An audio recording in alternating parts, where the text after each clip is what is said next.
Hello dear chess friends, today I would like to teach you how to fight with the black pieces against perhaps the most popular opening for white, the London system. I would say that 9 out of 10 new students that I get play this system for white, which is insanely high number. After this video you will never fear to play against the London with the black pieces again. So white plays d4, and now we respond with d5. After bishop f4, which is the London system, we're going to play a move that is c5. Perhaps one of the problems for white in the London system and one of the drawbacks is that usually you have only one pawn on the 4th rank, which doesn't give you as much space control with the white pieces as otherwise it would in openings like, say, Queen's Gambit. So we're gonna take an opportunity to strike the center immediately, and the first question to answer is, what happens if white takes that pawn? Well, with the next move we're going to play knight c6, and now we want to play pawn to e5, hitting the bishop, which would unleash our bishop from f8 and allow us to take the pawn on c5. As you can see at the moment, the knight also has a great function of not allowing white to play the pawn move to b4, which would guard the pawn. So if say he plays something like e3, we play pawn to e5, next move we take on c5, black is just having a good game. So in order to stop e5, what white would be doing is to play knight f3. After that, we now play e6 and start looking at that c5 pawn, and there is really no way to hold on to the pawn here with the white pieces. So after a move like e3, which would prepare to develop the light square bishop for white, we can take on c5, and black has absolutely equal pleasant position to play. So in order for white to be claiming the space control back, expect white to play a move like c4 with the idea of exchanging our centralized pawn with a symmetrical pawn structure, and we shouldn't have any problems over here. Knight will go to f6, we're gonna castle, and then this bishop will probably go to b7 with either a6 or b5, or the pawn move to b6. So really taking that pawn on c5 is not causing any harm for black. And the main line here is e3, after which we play knight c6, building extra pressure on d4, and now again to any c5s we are already ready to play a pawn move e5 to win the pawn back. So this is what I was talking about, this pyramid here for white in the center, and yes, he has 3 pawns in the center, but only one of them is looking at squares in our own camp, and white doesn't have this so-called space advantage in the center. So we're going to play knight f6 here. And there are a couple of ways to play this with white. One is the main line, which is knight d2 perhaps. And now let's just take a look at a move that you're gonna be seeing more times than you expect, because this is more natural move, knight to f3.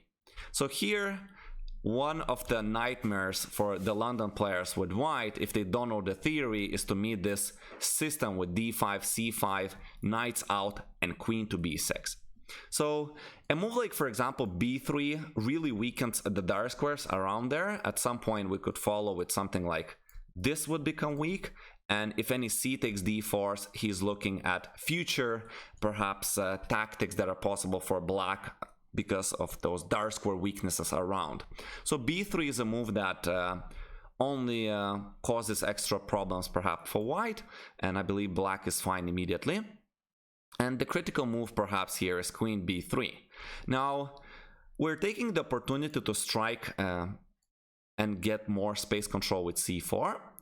And funny enough, queen c2 runs into the very common sort of trap, and black plays a move bishop to f5. Strategically, insanely strong move. We're just getting the bishop onto the active diagonal before we play e6. And the idea is that white is unable to take that bishop because of queen b2, and the rook is loose on a1. So maybe you can even win games like that. I personally also had quite a few wins here like this in blitz games online with the black pieces. And after a move like queen c1, for example, we just have a perfect position with black. I absolutely see no reason why black is not slightly better here. So another option for white, instead of retreating here, would be to play queen takes b6, and now black has just have a solid pawn structure. We're going to play bishop to f5 before we close it with e6, and we already have an open a file where we're using our rook, and b5 b4 is going to undouble our pawns on the d file.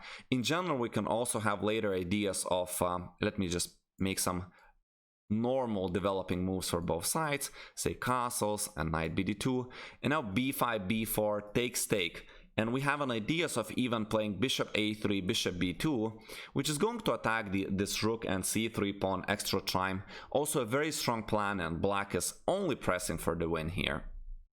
So this queen b3 really not promises white much. In fact, it's probably a slight inaccuracy, and white has to play queen c2, after which we're just going to play g6, and we're ready to play these kind of ideas. Knight h5 to attack the bishop, bishop to f5, bishop g7, and black, I believe, is already equal in this position. So if white plays this with knight f3, equality comes very fast. And let's look at the line with knight d2. We can ask ourselves, what difference does it make, and why would queen b6 not be perhaps the main line here? In fact, I recommend playing bishop f5 here. So the idea of this move knight d2 is that after queen b6, in exactly same line that we have looked at, after queen c2, we're unable to play bishop f5, and this time it's a mistake, because if he takes on f5 and queen b2, we no longer trap the rook, because, well, one of the possible moves is, for example, queen b1, and now we simply lost a piece and black loses the game. So instead of playing queen b6 after knight d2, we're going to play bishop f5 and put our bishop outside the pawn chain before playing e6. So here again, white has a couple of ways to play this. The most popular move by far is queen b3, and here we just are going to play queen d7 guarding the pawn on the b7 square. Knight gf3 will follow, c4 winning same space control. Queen will run back to d1 as our bishop is taking away c2 square, and then e6, bishop e2, b5, for example, castles, bishop e7, and I see absolutely no reason why black shouldn't be absolutely fine here. As you can see, we have more central control, our knight is slightly better on c6 than his knight is on d2, and bishop and other knight looks completely symmetrical. So for the future plans, perhaps black could expand on the queen side at some point before, of course, he needs to castle.